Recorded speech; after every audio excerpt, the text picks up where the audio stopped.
देखिए, जब अंग्रेज हमारे ऊपर राज कर रहे थे तब वो हमारे साथ पता क्या करते थे।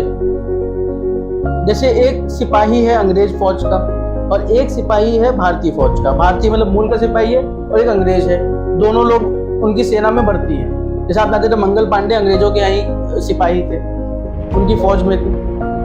तो वो क्या करते थे कि जो अंग्रेज सिपाही होता था, इंग्लिश मैन होता था, उसको सैलरी ज्यादा देते थे, उसको सैलरी ज्यादा देते थे। और जो इंडियन मैन हुआ करता था उसको सैलरी वो लोग कम देते थे। आर्टिकल्स 14 से 18, 19 से 22,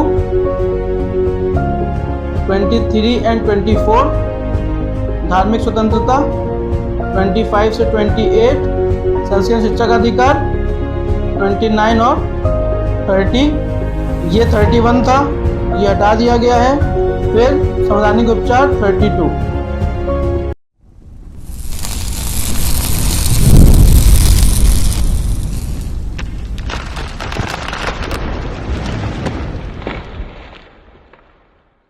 हमारा टॉपिक फंडामेंटल राइट्स है। फंडामेंटल राइट्स हिंदी में क्या बोलेंगे? मूल अधिकार, है ना, मूल अधिकार या फिर मौलिक अधिकार।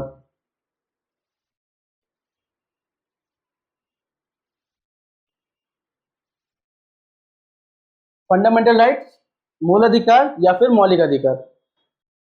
एक बात ध्यान दीजिएगा, मैंने आपको पार्ट 1,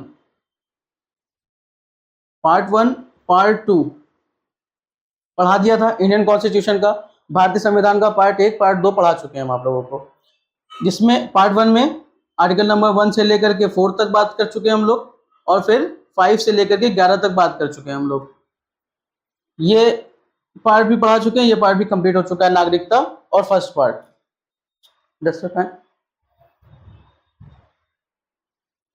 संविधान के भाग 3 में देखिए, मूल संविधान की बात की जाए, इसको मैं फंडामेंटल राइट्स से करें तो हिंदी वाला मिटा देता हूं। मूल संविधान की बात की जाए, देखो संविधान लागू कब हुआ है? 26 जनवरी 1950 को लागू हुआ है। संविधान बना कब था? संविधान बना था 26 नवंबर 1949 को संविधान बन गया था।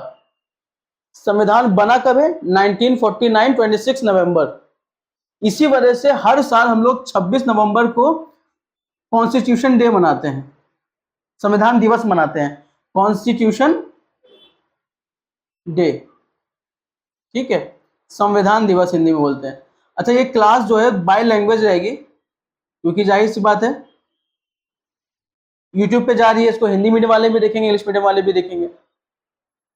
तो कोशिश मेरी ये रहेगी कि क्लास बाइलिंगुअल है, हिंदी में भी बात की जाए, इंग्लिश में भी बात की जाए, और आप लोग भी इसको इंग्लिश और हिंदी दोनों में याद करिएगा, क्योंकि दोनों भाषा पता होनी चाहिए। सिर्फ एक भाषा से काम नहीं चलता है, ना ही सिर्फ हिंदी आती हो तो रहेगा कि हम बहुत बड़े तुर्रम कहाँ है हिंदी में, ना ही इंग्लिश वाले। कई बार इंग्लिश वालों से पूछ लो कि 69 किसको कहते हैं, 89 किसको कहते हैं, बता नहीं पाते हैं वो लोग। 100 तक गिनती नहीं आती इंग्लिश मीडियम में, 12th क्लास पास करके लोग बैठे रहते हैं। तो इसका ये बहुत अच्छी बात नहीं है कि हमको इंग्लिश आती है। इंग्लिश जस्ट अ लैंग्वेज है। इंग्लिश आना बहुत अच्छी बात नहीं है कि हमें इंग्लिश आती है तो हमको बाकी और किसी लैंग्वेज की जरूरत नहीं है। हम भारत में रहते हैं, हमारी मातृभाषा हिंदी है, तो हमें दोनों लैंग्वेज पता होनी चाहिए, है ना। तो इंग्लिश मीडियम वाले बच्चों से हमने पूछा प्रकाश संश्लेषण, मैंने उनसे पूछा प्रकाश संश्लेषण किसको कहते हैं?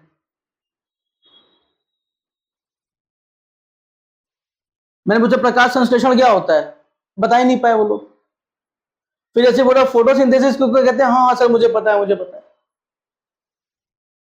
तो सोचिए किसी ने हिंदी में सवाल पूछ लिया, आप मुंह देख रहे हो, क्योंकि आपको इंग्लिश टर्म पता नहीं है। तो इंग्लिश टर्म भी पता होनी चाहिए और हिंदी टर्म भी पता होनी चाहिए। इस बात का आप लोग को ध्यान रखना है। तो जितना हम ये नोट करा रहे हैं, जितना हम लिखवा रहे हैं, अभी आप लोग को नोट नहीं करना है। नोट कब करना है? वीडियो देखना है, वीडियो देख करके उसको नोट कर लेना है, क्योंकि अभी नोट करोगे फिर हम बोलेंगे, आप नोट करोगे, अगर साथ साथ नोट करोगे तो जो हम बोलेंगे समझ नहीं पाओगे, और अगर हम रुक जाएं और आप नोट करोगे तो टाइम बहुत जाएगा। इसलिए आपको नोट कहां से करना है? नोट करना है यूट्यूब से। जब आपको देखना है वीडियो, वीडियो देख करके जो चीजें लिखी है, 26 नवंबर 1949 को कॉन्स्टिट्यूशन बना था, संविधान दिवस के रूप में मनाया जाता है हर साल। इस दिन संविधान क्या हुआ था, बना था, मेकिंग है इस दिन मेकिंग हुई है इसकी, संविधान बन करके तैयार हुआ है, बना है इस दिन। और लागू किस दिन हुआ है, एनफोर्स किस दिन हुआ है, 1950 26 जनवरी। 2 महीने रुके क्यों हम लोग, 26 दिसंबर 26 जनवरी, 2 महीने रुके क्यों, इसकी वीडियो मैं 15 अगस्त से पहले बनाने की कोशिश करूंगा कि 2 महीने हम लोग रुके क्यों हैं। तो फिर 26 जनवरी 1950 को लागू क्यों हुआ, 2 महीने वेट क्यों किया हम लोगों ने, हम लोगों का मतलब है कॉन्स्टिट्यूशन असेंबली, उस समय जवाहरलाल नेहरू जी और डॉक्टर भीमराव अंबेडकर जी, ये सब ने वेट क्यों किया इसको लागू करने के लिए। ये इस पे एक स्पेशल क्लास होगी जो कि 15 अगस्त वाले दिन शायद मैं अपलोड करूं, अगर टाइम मिलेगा तो। बात समझ में आ रही है इतनी।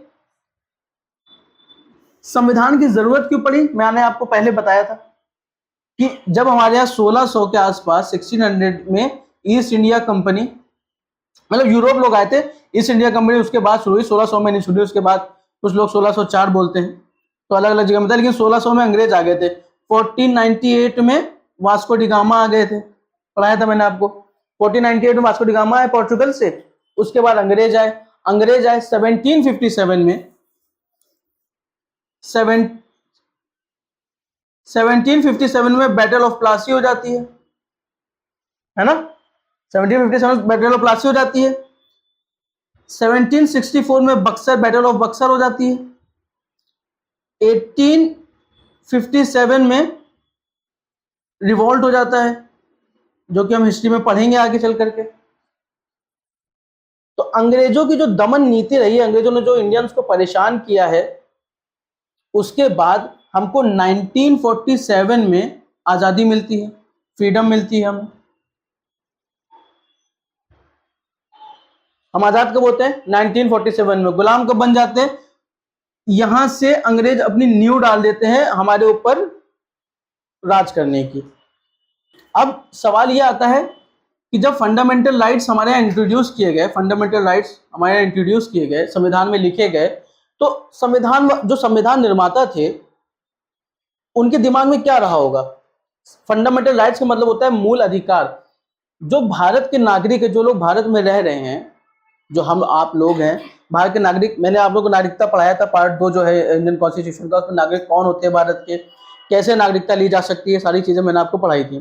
तो जो भी भारत के नागरिक हैं वो, उनके पास कुछ अधिकार होने चाहिए जिसकी वजह से वो अपनी लाइफ सही तरीके से जी पाए, कोई उनका शोषण ना कर पाए, कोई उनको परेशान ना कर पाए। हुआ क्यों, फंडामेंटल राइट्स दिए क्यों गए हैं। देखिए, जब अंग्रेज हमारे ऊपर राज कर रहे थे तब वो हमारे साथ पता क्या करते थे, जैसे एक सिपाही है अंग्रेज फौज का और एक सिपाही है भारतीय फौज का, भारतीय मतलब मूल का सिपाही है और एक अंग्रेज है, दोनों लोग उनकी सेना में भर्ती हैं।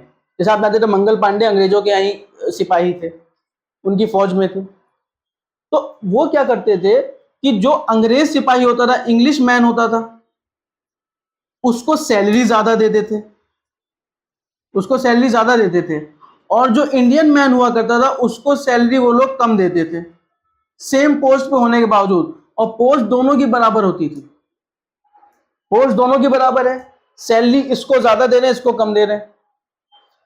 दूसरा क्या हो सकता था कि इंग्लिश मैन जो है वो उतना केपेबल नहीं है, ना उसका दिमाग बहुत अच्छा है, ना ही वो उतना ज्यादा वर्क करने में सक्षम है, ना ही वो उतना काबिल है।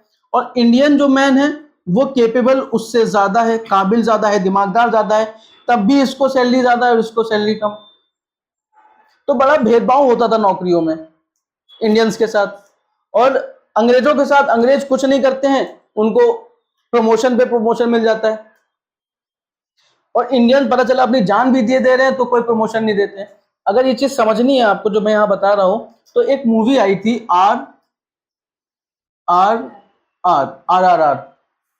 इस मूवी को आप देखोगे तो ये मूवी में जो हीरो होता है वो प्रमोशन के लिए बड़ा अपनी जान को खतरे में डालता रहता है बार बार कि हमको प्रमोशन मिल जाए किसी तरह से, उसको किसी रीजन से प्रमोशन चाहिए होता है। अगर आप लोगों ने मूवी नहीं देखी तो मैं स्पॉइल नहीं करूंगा उसको, जिसने देख ली उसने देख ली, उसको एक रीजन चाहिए होता है कि मुझे प्रमोशन मिल जाए। तो प्रमोशन के लिए अपनी जान तक जोखिम में डाल देता है, पर भी फिर भी उसको प्रमोशन नहीं दिया जा रहा होता है। क्यों? क्योंकि वो इंडियन है। और वही अंग्रेजों को प्रमोशन पे प्रमोशन दिए जा रहे होते हैं। तो ये सारी चीजें जो संविधान निर्माता थे हमारे, उनको पता थी कि जब हमारा देश आजाद होगा तो कहीं ऐसा ना हो आगे चल के जो सरकार है, गवर्नमेंट है, वो इंडियन से उनके अधिकार को छीन ले, उनके साथ भी इसी तरह का भेदभाव करने लग जाए। वो लोग क्या करते थे, वो लोग अपने नाम के आगे लॉर्ड लगाते थे, सर लगाते थे, है ना। अब इसमें लॉर्ड कर्जन, लॉर्ड मैकाले, है ना, तो इस तरह से अपने आगे लॉर्ड लगाते। लॉर्ड मतलब होता है भगवान, तो वो इंडियन से अपने आप को लॉर्ड, माई लॉर्ड कहलवाते थे, माई लॉर्ड, मेरे भगवान, मेरे देवता। तो उन लोग को बड़ा अच्छा लगता था जब अंग्रेज माई लॉर्ड कहते थे, कि वो समझते थे हम इनके ऊपर राज करने के लिए आए, हम इनको सभ्यता सिखाने के लिए आए। तो ये सारी चीजें जब संविधान निर्माताओं के दिमाग में थी तो उन्होंने सोचा हम देते हैं। तो ये सारी चीजें संविधान निर्माताओं के दिमाग में थी कि अगर ऐसा हुआ, कल को कोई सरकार आती है, कल को कोई गवर्नमेंट ऐसा ना करे कि वो हमारे नागरिक जो लोग हैं उनको परेशान करने लग जाए, तो उन्होंने हमें फंडामेंटल राइट्स दिए हैं। फंडामेंटल राइट्स मतलब होता है, देखिए ये जो क्लास है, ये चाहे आप पढ़े लिखे हैं चाहे नहीं पढ़े लिखे हैं, आपको फंडामेंटल राइट्स पता होने चाहिए। देखिए फंडामेंटल राइट्स जो है संविधान के पार्ट 3 में दिए हुए हैं। कहाँ दिए हुए हैं? पार्ट 3 में दिए हुए हैं। आर्टिकल नंबर 12 से लेकर के 35 तक है फंडामेंटल राइट्स संविधान में। मूल संविधान जो है हमारा, मूल संविधान, देखिए मूल संविधान और वर्तमान संविधान, दो तरह के संविधान है हमारे पास।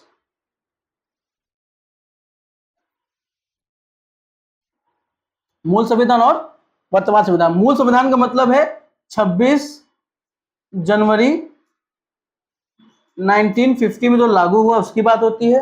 और वर्तमान संविधान का मतलब है जो आज के समय में हम लोग 2023 में खड़े हैं, तो आज के समय जो संविधान है इसमें बहुत बदलाव आ गए हैं। पहले 22 भाग थे, अब चेंज हो गया, आर्टिकल्स चेंज हो गए हैं, अनुच्छेद बदल गए हैं। तो जो मूल हम अभी जो बात कर रहे हैं वो मूल संविधान की बात कर रहे हैं। मूल संविधान में क्या है, भाग कितने हैं मूल संविधान में? भाग 22 हैं। अनुच्छेद कितने हैं? गुड, आप लोगों को याद है। कितने हैं? 395 अनुच्छेद। अनुच्छेद को बोलते हैं आर्टिकल्स। क्या बोलते हैं? आर्टिकल्स। आर्टिकल्स में गिनती होती है।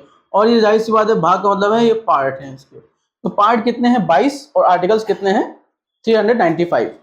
तो ये 395 आर्टिकल्स में संविधान पूरा लिखा गया है कि क्या हमारे देश की सरकार को करना चाहिए, क्या हमारे देश की सरकार नहीं कर सकती, क्या नागरिकों का अधिकार है, कौन नागरिक होगा, ये सारी चीजें यहाँ पे लिखी हुई हैं।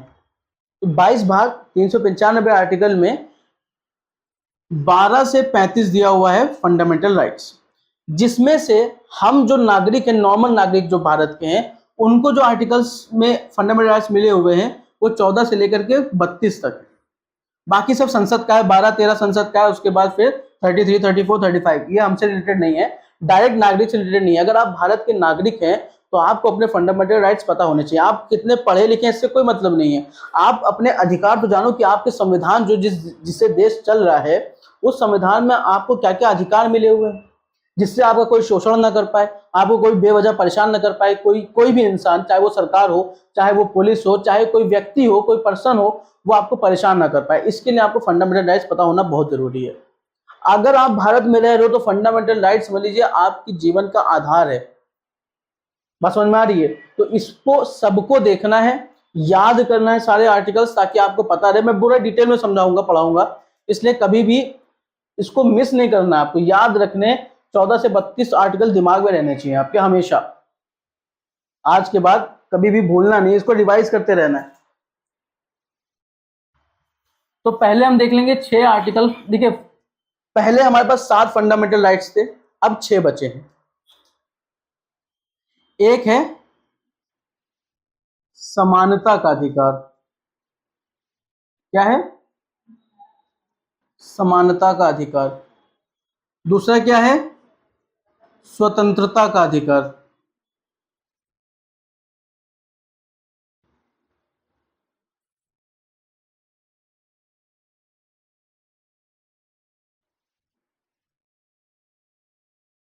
तीसरा क्या है?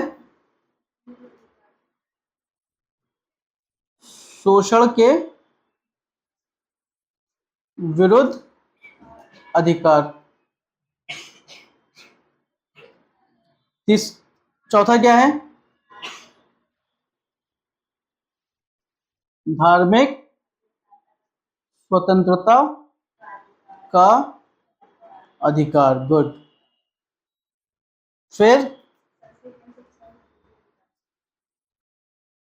संस्कृति एवं शिक्षा संबंधित अधिकार। और फिर लास्ट क्या आएगा?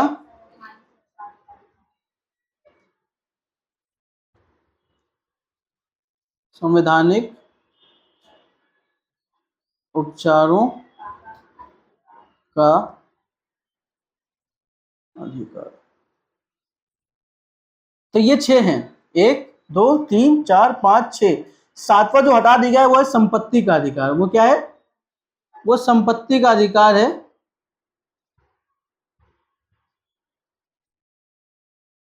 इसको खत्म कर दिया गया है। अब ये हमारे पास फंडामेंटल राइट्स नहीं है। फंडामेंटल राइट्स हमारे पास ये हैं। इसको इंग्लिश में लिख लेते हैं। राइट टू इक्वालिटी, समानता का अधिकार, स्वतंत्रता का अधिकार, राइट टू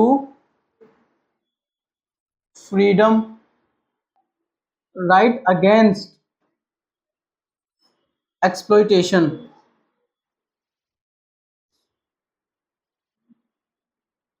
ये क्या है? सोशल अधिकार, राइट अगेंस्ट एक्सप्लॉइटेशन। फिर है धार्मिक स्वतंत्रता का अधिकार, right to freedom of religion, है ना।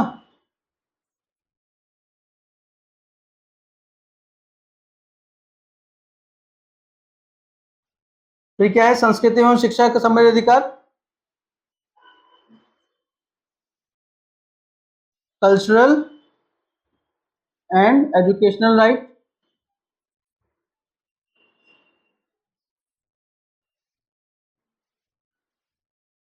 संवैधानिक उपचार, राइट टू कॉन्स्टिट्यूशनल, यानी राइट टू कॉन्स्टिट्यूशनल रेमेडीज। ठीक है। और यहाँ अगर राइटिंग समझ में नहीं आएगी तो मैं क्या करूंगा, वीडियो में साइड में अलग से एक पूरा इसका चार्ट लगा दूंगा जिसमें पूरा ये लिखा होगा। आप लोग वहां से नोट कर लीजिएगा, क्योंकि यहाँ पर थोड़ा सा जगह कम की वजह से। समानता का अधिकार आर्टिकल नंबर 14 से लेकर के 18 तक। स्वतंत्रता का अधिकार ये आर्टिकल्स है ना, आर्टिकल्स 14 से 18, 19 से 22, 23 एंड 24। धार्मिक स्वतंत्रता 25 से 28। संस्कृत शिक्षा का अधिकार 29 और 30। ये 31 था, ये हटा दिया गया है। फिर संवैधानिक उपचार 32। इतना जो चार्ट है, ये पूरा चार्ट आपके दिमाग में रहना चाहिए हर समय। अभी कभी भी आपको नींद में से उठा पूछना, उठो उठो ये बताओ समानता का अधिकार कहां से कहां तक है आर्टिकल में, याद होना चाहिए सर। 14 से 18। संस्कृति वाला सर, नहीं ये संस्कृति का अधिकार है, वो स्वतंत्रता का अधिकार है। 19 से 22 स्वतंत्रता का अधिकार है। स्वतंत्रता के अधिकार में आर्टिकल नंबर 19 और 21 मेरा फेवरेट आर्टिकल्स है पूरे संविधान के। 21 सबसे ज्यादा पसंद मुझे 21 है। 21 को अकेले को पढ़ने के लिए एक दिन चाहिए होगा। इतना बड़ा और इतना अच्छा आर्टिकल है ये, इसको अकेले को पढ़ने को आपको एक दिन चाहिए होगा। मैं डिटेल में पूरा क्लास कवर कराऊंगा, एक भी चीज छूटेगी नहीं। और इस क्लास को जैसे कोई कंपटीशन की तैयारी कर रहा है, कोई IAS PCS या SSC CGL या 12th क्लास तक तो ये बिल्कुल एकदम समझिए मक्खन की तरह जाएगा। एक अंडरस्टैंडिंग बनाने के लिए 12th क्लास तक की अंडरस्टैंडिंग बनाने के लिए आप इस वीडियो को पूरा आराम से देख सकते हो, है ना, क्योंकि अंडरस्टैंडिंग आपकी बन जाएगी कि फंडामेंटल राइट्स होते क्या हैं, फंडामेंटल राइट्स कहाँ से कहाँ तक हैं, उनमें क्या क्या चीजें लिखी हुई हैं, किस लिए हमें दिए गए हैं, ये सारी चीजें आपको इस क्लास से समझ में आ जाएगी। एक बार फिर से रिवाइज करेंगे। 14 से 18 समानता का अधिकार मिला हुआ है आर्टिकल में। 19 से 22 स्वतंत्रता का अधिकार है। 23-24 शोषण के विरुद्ध अधिकार है। 25 से 28 धार्मिक स्वतंत्रता का अधिकार है। 29 से 30 संस्कृति एवं शिक्षा संबंधित अधिकार दिए हुए हैं। और 32 है संवैधानिक उपचारों का अधिकार। और 31 संपत्ति का अधिकार था, जो कि अब हटा दिया गया है। ठीक, तो 31 हम लोग नहीं पढ़ते हैं, 31 को खत्म कर दिया है, हम भी खत्म कर देते हैं। इंग्लिश में समानता का अधिकार, राइट टू इक्वालिटी, स्वतंत्रता का अधिकार, राइट टू फ्रीडम, शोषण के विरोध अधिकार, राइट अगेंस्ट एक्सप्लॉइटेशन, धार्मिक स्वतंत्रता का अधिकार, right to freedom of religion, संस्कृति एवं शिक्षा संबंधित अधिकार, कल्चर एंड एजुकेशनल राइट, संवैधानिक उपचारों का अधिकार मतलब राइट टू कॉन्स्टिट्यूशनल रेमेडीज। ये आपको आप जाकर के नोट करेंगे, वीडियो देख करके ये पूरा लिखेंगे, मैं सुनूंगा, खाली लिखाने के लिए नहीं है, ध्यान रखिएगा आप लोग। कभी भी पूछ सकता हूं कि अधिकार बताने आपको, तब बताने होंगे, मैं टेस्ट लूंगा, तो ये सारी चीजें आपको पता होनी चाहिए, इंग्लिश और हिंदी दोनों में। समझ में नहीं आएगा फिर से पूछ लोगे। इतनी बात क्लियर हो गई। अब आप पढ़ेंगे समानता का अधिकार। अब हमें पढ़ना क्या है? समानता का अधिकार। समानता का अधिकार,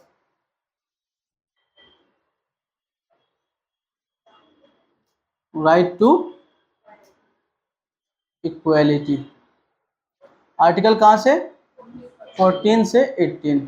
ठीक, 14 आर्टिकल जो है, आर्टिकल 14 मतलब अनुच्छेद, हिंदी वाले अनुच्छेद लिखेंगे और इंग्लिश वाले आर्टिकल। आर्टिकल 14 और अनुच्छेद 14 क्या बोलता है? विधि के समक्ष, विधि के समक्ष समानता।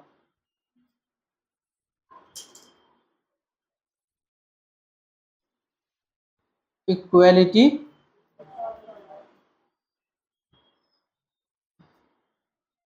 Before the law. Equality before the law या इक्वालिटी बिफोर लॉ? भारतीय संविधान का आर्टिकल नंबर 14 जो है वो कहता है इक्वालिटी बिफोर लॉ, विधि के समक्ष समानता। विधि का मतलब होता है कानून, लॉ का मतलब क्या होता है? कानून होता है, पढ़ा होगा आपने। लॉ का मतलब कानून होता है, पढ़ा है आपने। कानून के सामने सारे जो नागरिक है, सिटीजन है हमारे, वो सब क्या है? बराबर है। मतलब इसका क्या मतलब हुआ? इसका मतलब ये है कि मान लीजिए किसी दो लोग व्यक्ति ने अपराध किया, एक गरीब है एक अमीर है, तो ऐसा नहीं कि गरीब को 10 साल की सजा हो रही है, अमीर को 5 साल की सजा हो रही है। कोई काला है कोई गोरा है, तो गोरे को ऐसा नहीं कि 2 साल की सजा, काले को 10 साल की सजा दे दिया है। जो कानून है, जो अदालत है, वो उसके सामने सारे जितने नागरिक है सब के सब बराबर है, किसी भी तरह का भेदभाव नहीं होगा उनके साथ। लेकिन जब आप फंडामेंटल राइट्स पढ़ते हो तो फंडामेंटल राइट के साथ क्या आते हैं? एक रीजनेबल रिस्ट्रिक्शन आते हैं, रीजनेबल रेस्ट्रिक्शन आता है। भारत में कानून के सामने सब बराबर है, लेकिन यही प्रेसिडेंट जो है हमारे, प्रेसिडेंट और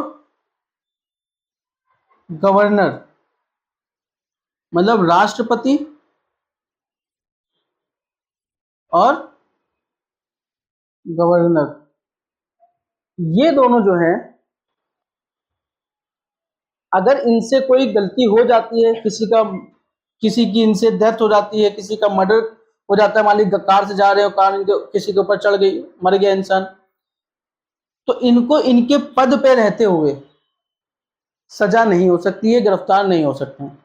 तो हर आर्टिकल के साथ कुछ ना कुछ ऐसी बातें हैं जो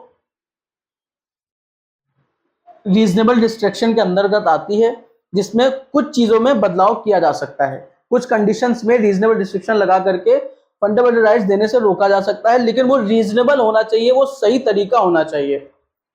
तो विधि के समक्ष समानता का मतलब है इक्वालिटी बिफोर लॉ, मतलब कानून के नजर में सारे नागरिक बराबर हैं और एक को सजा वही दूसरे को सजा, और सारी सजाएं बराबर हैं। ये नहीं कि एक को उसी अपराध के लिए ज्यादा और उसी अपराध के लिए कम सजा मिलेगी। फिर आता है आर्टिकल 15, मतलब अनुच्छेद 15। अनुच्छेद 15 आर्टिकल 15, एक मूवी भी आई थी आयुष्मान खुराना की, आप लोगों ने देखी नहीं देखी पता नहीं, उसमें आर्टिकल 15 को डिस्कस किया गया है। इसका मतलब होता है कि धर्म, जाति, लिंग,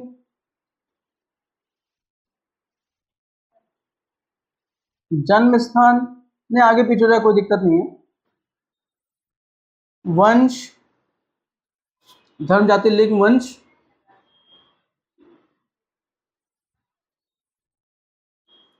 के आधार पर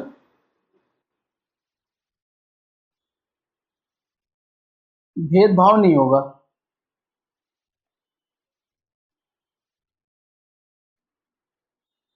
मतलब religion,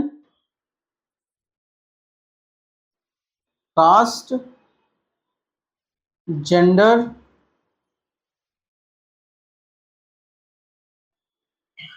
place of birth, religion, caste, gender, place of birth, इसके आधार पर डिस्क्रिमिनेशन नहीं होगा, भेदभाव नहीं होगा, ये आर्टिकल नंबर 15 कहता है। इसका मतलब क्या है? इसका मतलब ये है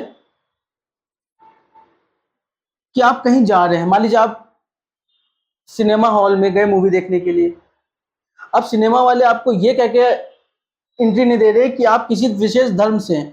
मान लो आपसे बोला जा रहा है कि आप हिंदू धर्म के हैं तो हम आपको नहीं आने देंगे, या आप मुस्लिम धर्म के हैं तो हम आपको अंदर नहीं आने देंगे, या आपकी जाति के आधार पर हो रहा है कि आप नीची जाति के हैं, हम आपको अलाउ नहीं करेंगे अंदर आने के लिए, या आपसे आपके लिंग, लिंग का मतलब जेंडर, या तो महिला या तो पुरुष, है ना, कि आप महिला हैं तो आपको नहीं आने देंगे, आप पुरुष हैं तो आपको हम अंदर नहीं आने देंगे।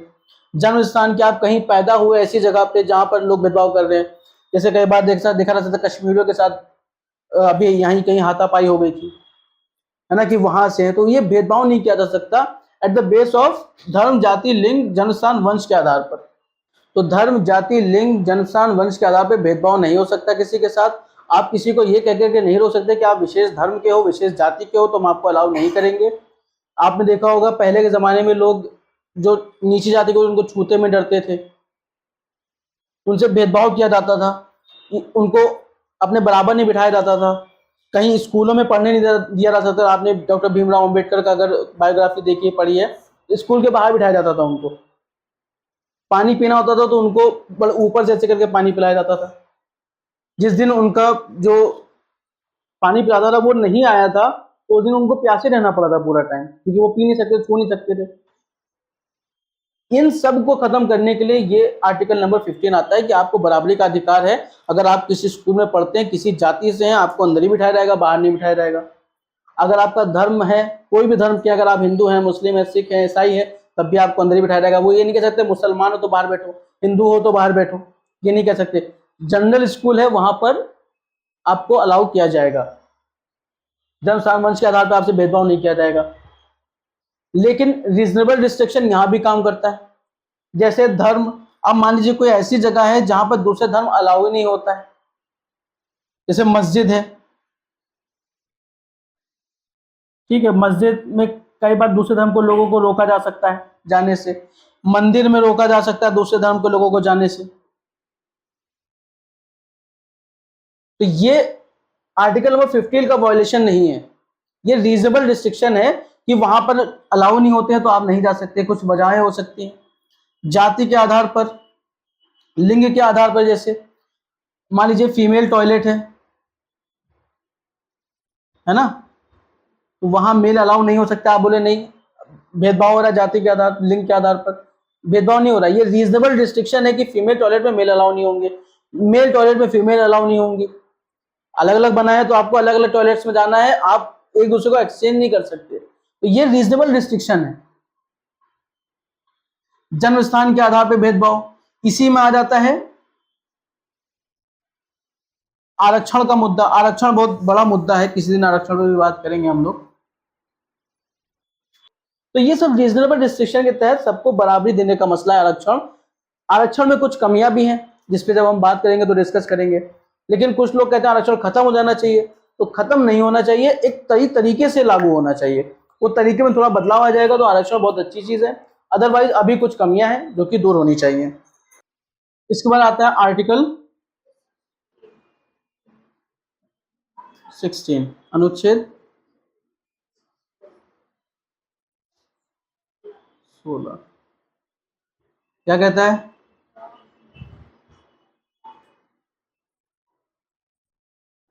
नौकरी में समानता, equal opportunity in public employment. क्या कहता है? Equal opportunity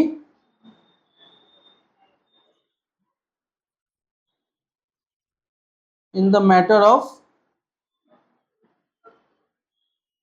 public employment. तो नौकरी में समानता, equal opportunity in the public employment, इसका मतलब ये है कि हमारे यहाँ जो नौकरियां मिलती हैं लोगों को, जो सरकार टेस्ट लेती है, पेपर कराती है, नौकरियां देती है, और भी संस्थाएं नौकरियां देती हैं लोगों को, तो उसमें बराबरी होनी चाहिए। उसमें भी किसी तरह का भेदभाव नहीं होना चाहिए, किसी धर्म से, किसी जाति से, किसी लिंग के आधार पर। ये महिला हैं तो हम इनको नौकरी नहीं देंगे, आप पुरुष हैं तो आपको नौकरी नहीं देंगे, आप मुसलमान हैं तो आपको नौकरी नहीं देंगे, आप हिंदू हैं तो आपको नौकरी नहीं देंगे। भेदभाव नहीं होना चाहिए, एक बराबर से सबके लिए एक पेपर होना चाहिए। वो पेपर आप पास करेंगे, उस जॉब के लिए आपके पास उतनी क्वालिफिकेशन होगी तो आपको नौकरी मिल जाएगी।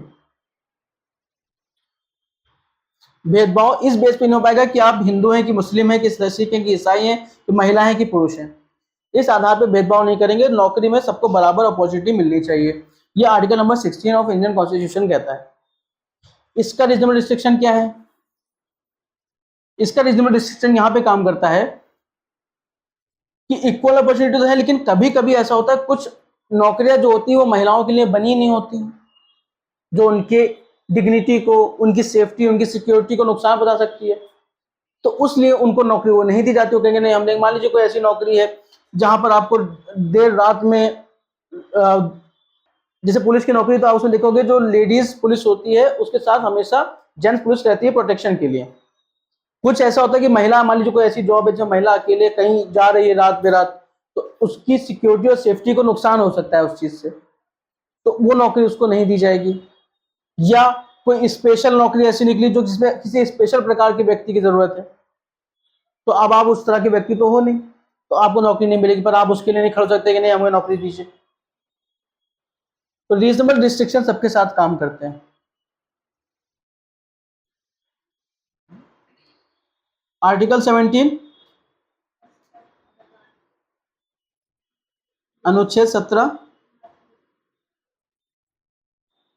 अस्पृश्यता का अंत।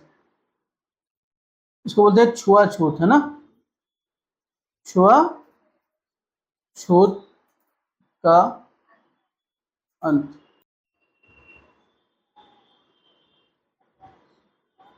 एबोलिशन ऑफ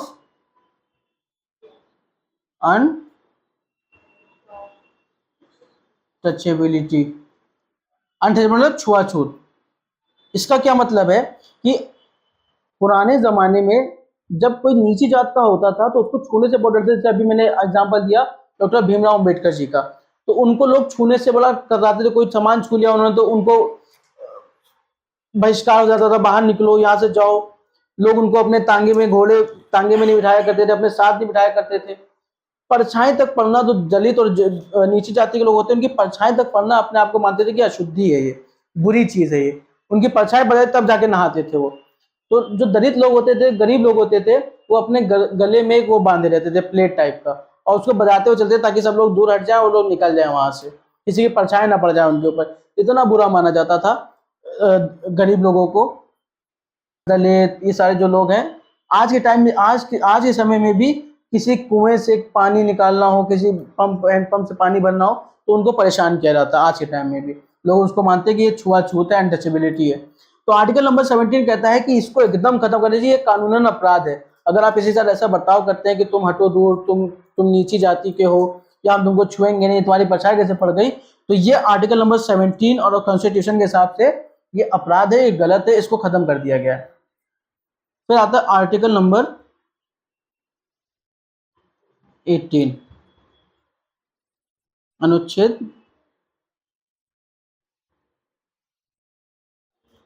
18 क्या बोलता है?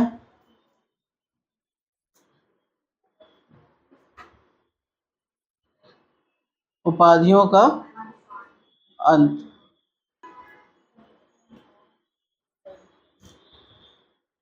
Abolition of titles.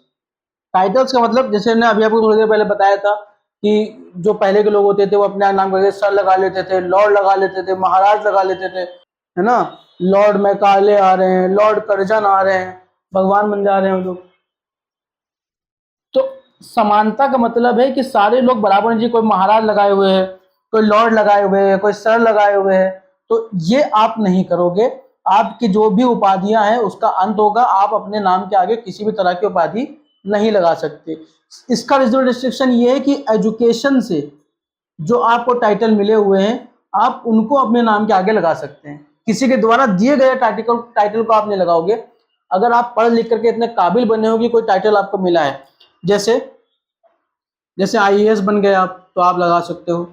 जैसे सेना में ब्रिगेडियर्स होते हैं, कर्नल होते हैं, आप लगा सकते हो। आप पीएचडी कर लिया आपने, आप अपने नाम के आगे डॉक्टर लगा सकते हैं। आप मेडिकल में डॉक्टर हैं तब भी आप डॉक्टर लगा सकते हैं। आप इंजीनियर लगा सकते हैं अपने नाम के आगे, क्योंकि वो सब आपने पढ़ाई करके अर्न किया है। तो इस तरह के आर्टिकल्स आप इस्तेमाल कर सकते हैं, सॉरी, इस तरह के टाइटल्स आप इस्तेमाल कर सकते हैं। लेकिन आपको किसी ने दिया था कि महाराज हैं आप लॉर्ड हैं, आप सर हैं, तो इस तरह की टाइटल्स आप इस्तेमाल नहीं कर सकते। ये राइट टू इक्वालिटी में सारी बातें की गई हैं। तो आज हम लोगों ने एक फंडामेंटल राइट्स पढ़ा है, अभी 5 बाकी हैं। ये वीडियो अलग अलग पार्ट्स में आएगी। इसके बाद सेकंड पार्ट आएगा, लिंक जो होगा डिस्क्रिप्शन में रहेगा सारे पार्ट्स का। आप लोगों को देखना है और जितनी चीजें लिखवाई गई हैं सब नोट करने, याद करने हैं। ठीक है, थैंक यू।